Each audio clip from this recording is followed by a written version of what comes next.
Good afternoon. My goodness, it's hot around here, folks. I had forgotten that part.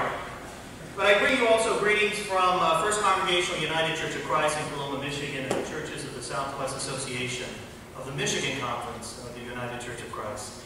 I am a lot of hot water for being here because my congregation does a couple of major fundraisers a year, one of which is the Glad Beach Festival. And it's a small town festival that we do every year, and I should be there. There's a lot of bitterness that I'm not there, helping to put up the tent and take it down and all that sort of stuff. In fact, I got chewed out this afternoon, in Christian love, of course. Anyway, I wanted to give you a sense of where Coloma, Michigan is. And how many of you have lived in Michigan? Anybody lived in Michigan? All right, yes, Mike. This is this is what we Michiganders sort of call our map, and this is a way to describe where we live in Michigan. And so Coloma, Michigan is in way southwest Michigan. We're actually only a couple of hours from Chicago, Illinois, so it's not that far away. You can go around and see some things, but we are in the middle of nowhere. I have a lot of farmers in my community, which is something I thought I would never actually ever pastor farmers, but there you are, the world is changing. Again, I want to thank you for this invitation to be with you on this occasion, this 10th anniversary celebration of your birth as a congregation, and for your invitation to me to be in this pulpit again, though it is in a different location than where I left it many years ago, 8 years ago. It's the day that's come and gone. I had to do more thinking about what I would say 10 years after the fact, and so much has swirled in my head, of course, a lot of good memories. I had planned to share, of course, some of the funnier moments, and I don't know if I still have this honor, but at the Cathedral of Hope, I am the only clergy to have ever been forbidden to sing publicly into a microphone. And it's quite a notorious thing, and a legend has followed me for that. And of course, some of the more difficult moments with you, but my partner Douglas told me to edit, so that, of course, we could get to dinner sometime soon. What I was, of course, we're going to reflect on was all the change that has gone on since the birth of this congregation. Change in the persons, of course, gathered here. There are a lot of familiar faces and yet a lot of new faces as well. And of course, change in the greater world. So much is different than 10 years ago. There's been change in politics, the change in gay civil rights, the change of denominations. When we were here 10 years ago, we were a part of the Metropolitan Community Church. Now we're part of the United Church of Christ. The change in presidents 10 years ago, an African-American president. I would have thought never would we see that in my lifetime, to be frank with you. Here we are. But I have to tell you the biggest change, the biggest surprise to me has been the turn that faith has taken in this country, for better and for worse. Certainly the viciousness of the squabbling between us Christians has gotten worse in the past 10 years. Also, the demonization of other religions by us Christians is a surprise to me, and a deep sadness to me. You know, many of you, that I grew up in a Muslim country in Indonesia. My father worked in the oil industry. Many of you probably still work in the oil industry in one way or another. And to see the sort of growing lack of respect and ignorance displayed by us Christians towards those who understand God differently, it's disheartening. And seen by this controversy around that mosque and being built near the ruins of the World Trade Center. But the other thing that I had not expected 10 years out to happen in the last 10 years has been this phenomenon, really, of how quickly people have deserted organized religion. If you look over the surveys over the last 10 years, you see a huge growth in those who are saying now that they are unaffiliated with any organized religion. They are not even generic Christian. They are no longer lax Presbyterians. They are, in fact, not connected to any religion at all, to any faith group at all. 2 or 3 generations ago, the vast majority of people would have said they were part of something, some sort of religious group, even if they hadn't attended that worship community in many, many years. My parents would have said, well, they were Baptists. Well, my parents hadn't been to church in 40 years, but they were Baptists. When I asked them when I was becoming a Christian early on, what are we? They said, well, I think we're Baptists, right? But they hadn't been to church in many, many years. Nowadays, if they had been part of our current generation, they would have dropped the pretense of saying they were Baptists, and they would have said that they were, of course, not affiliated with any kind of organized religion at all. Which is really not all that bad, of course, because you know what? Honesty and authenticity it is always, almost always, a good thing. And so I'm not sure it's always a bad thing to see that sort of unaffiliated columns growing in terms of size in the surveys. However, what does concern for me, of course, people who are in the organized religion camp, the people that think about these things, those of us who have chosen to go on this spiritual journey together within intentional religious community, of course, is that it makes it harder for us religious types, us people within organized religion, to make the case that going to church and supporting, God forbid it, I say it, but actually support institutional religion makes any sense at all.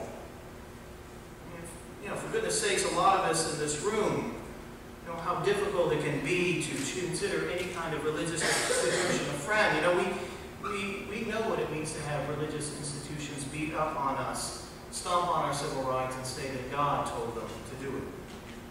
You know, our cynicism about organized religion and our cynicism, of course, about others who are our allies oftentimes is not completely unfounded, folks. I hate to say that. You know, look at the way that the Catholic Church handled all those child sexual abuse cases, putting under the rug. All that really mattered was caretaking the organization, caretaking the institution. I mean, that's sort of the great shadow side of organized religion. You know, of course, they are full of people like you and me. They are people full of shadow and light, like we all are. But still, I think it makes many of us think about what are we to do with church, right? What are we to do with this thing? You just have to look at that recent announcement by the author Anne Rice. I don't know how many of you are familiar with her and her great works. She is quite the author, a great entertaining writer on vampires, the Vampire Chronicles. She posted something on her Facebook a couple of days ago. Again, 10 years ago, Facebook? What? Would never have thought about it. She said this. She decided after some 10 years, 12 years in the church that she was going to leave organized Christianity. She posted the following. For those who care, and I understand if you don't, today, she said, I quit being a Christian. I'm out. I remain committed to Christ, as always, but not being a Christian or to be a part of Christianity. It's simply impossible for me to belong to this quarrelsome, hostile, and deservedly infamous group. For 10 years I've tried. I failed. I'm an outsider. My conscience will allow for nothing else. Anne Rice had converted back in the late 90s. If you know any of her story, it's an amazing story because she had, of course, been an atheist most of her life. She was raised in the Roman Catholic Church, became an atheist most of her life. She lost a daughter, a young daughter, to an illness that was just out of the blue, and it just killed her faith. And so for many years, she remained outside of faith. And then sometime in the mid to late 90s, something grew within her, and she came back to church and to her own Catholic upbringings. But then, in the last couple of years, it's been harder for her. You saw over, supposedly, the Facebook postings that she's made over the years, especially the last year, things began to haunt her. One of which was this recent popularity of a Christian punk band that had called for the actual execution of gay people, like in the good old days of Leviticus. And then second, the knowledge that her own Catholic tradition, her own Catholic Church, had helped to fund the anti-gay marriage initiatives in California and Maine and in other places, essentially stripping away the possible marriage rights of her own gay son, the well-known author Christopher Rice. It was too much, I think. And so she's done it. She's walked away from organized religion like so many of our own community have, and beyond, of course, our own community. And frankly, folks, I don't blame anyone for leaving, for having to make that difficult decision. And in my worst days, and maybe my best days, I think about it myself, think about whether to go or to stay, because I cringe, of course, at so much that has been done in Christ's name, in my name as a Christian. And yet, here I am. And here we are. And for whatever reason, perhaps irrationally, I stay. And you stay. And though I can understand leaving, and I blame no one for doing so, You know, the truth of the matter is that church, this sort of weird, religious, intentional community, it's where my heart is, for better or worse. And I stay because you are here. Because I can't imagine going on this journey without you, without the saints here, or the ones in Dallas, or the ones in Houston, or the one in Coloma, and whatever church I serve in the future. And the reason why you are so important is because you remind me so often of what I forget in the hustle and bustle of this life, and that is this important truth. That God is here, right here, and right now, and in whatever moment, God is right here. You know, I think so much of church and of life together, and God forbid I say it, organized religion, is that powerful moment of witness that happens within a place and a community, that moment in which you remind me, and I remind you, that God is here. Just as God was with me and with you back there, right? And God will be before me in that future that scares me so much. If you don't have people telling you that truth over and over again, you tend to forget it, folks, because you get lost in the moment. You get lost in the present, forgetting that truth, a truth that is found only by a faith that looks backwards and forwards and gives you some perspective to our own spiritual journeys. Without people to tell us that truth, we can forget what we know is truest, is most real in this life. And that this is a God that is with us, always.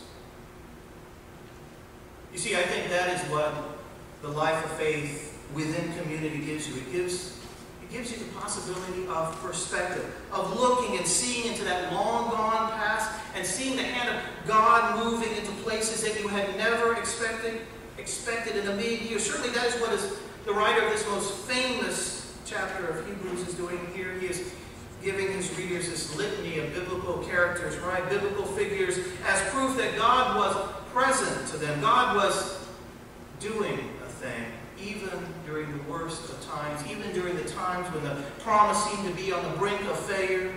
I mean, here's Abraham. He has been promised a land, a place for his children, who would be, supposedly, as many as the stars in heaven, and yet the closest he ever gets to it in this life, on this earth, is that he buys a piece of land from a Hittite in Hebron, a burial place for him and his family. Abraham never possesses the land that he is promised, and yet he goes into that distant country, and he obeys and believes that God will do this thing, will give him what has been promised to him and his descendants.